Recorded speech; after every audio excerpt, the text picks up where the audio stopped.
My name's Luke Lysen, and I'd like to tell you about my trip around the world in a Vision Jet. It was 77 hours, it was 26 stops, 19 countries. It was a long time in the airplane, but if you're gonna go around the world, go in a Vision Jet.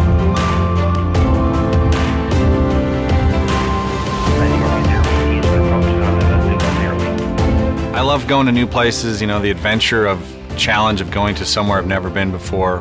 Just getting to see things that are different than your everyday. This is where the around the world flight begins, Renton, Washington. The great thing about flying the Vision Jet around the world is the capability of the airplane. We're pressurized. We're going to 28,000 and now 31,000 feet. It's just a really capable aircraft.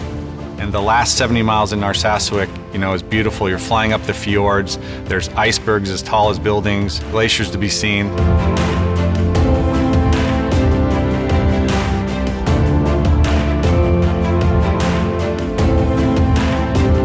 We take off from Greece and go to Egypt, Saudi, and Oman. And we're not a pilot in the Middle East if you don't have a pilot's uniform. So here I go. The plane is beautiful. Weather looks pretty good. Little clouds, we'll be on top.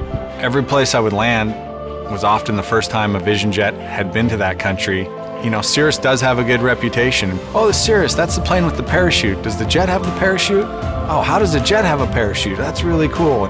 But mostly I was introducing them to personal aviation and how I came from the other side of the world, and I came in comfort and in style, and I flew myself.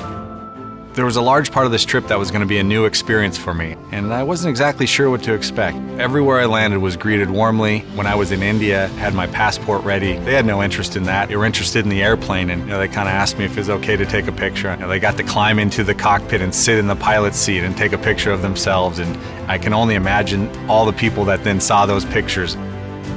My favorite part of the trip was probably the experience on the tarmac at Chiang Mai, Thailand. They think I look like Elvis, so putting some Elvis songs. I don't think I look like Elvis. And we're sitting there on the ramp, and this guy pulls out his phone and starts singing Elvis songs to me, and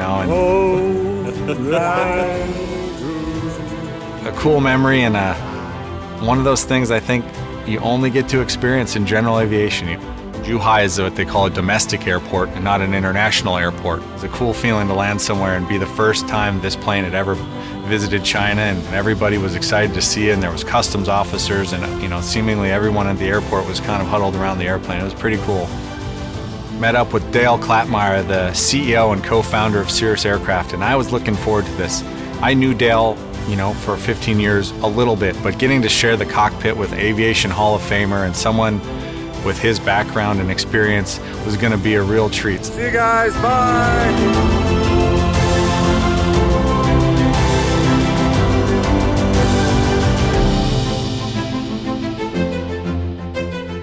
There is a volcano that has smoke coming out of it as the sun is setting, as we turn base into Kagoshima. It was a surreal experience. All right, Dale, we're off to Russia.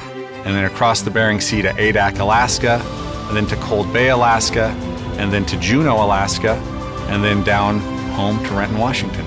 It's just one of those small town Alaska feels. The mayor of Cold Bay was helping us get fueled and filed, and how quintessential Alaska.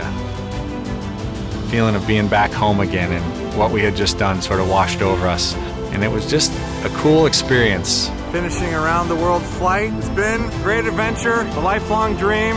I never thought I'd have the opportunity to visit so many places and meet so many people and experience so many things on a single trip. The Cirrus life, to me, that means the freedom to fly yourself and your family safely, literally to anywhere in the world. So having a Vision Jet gives you the world.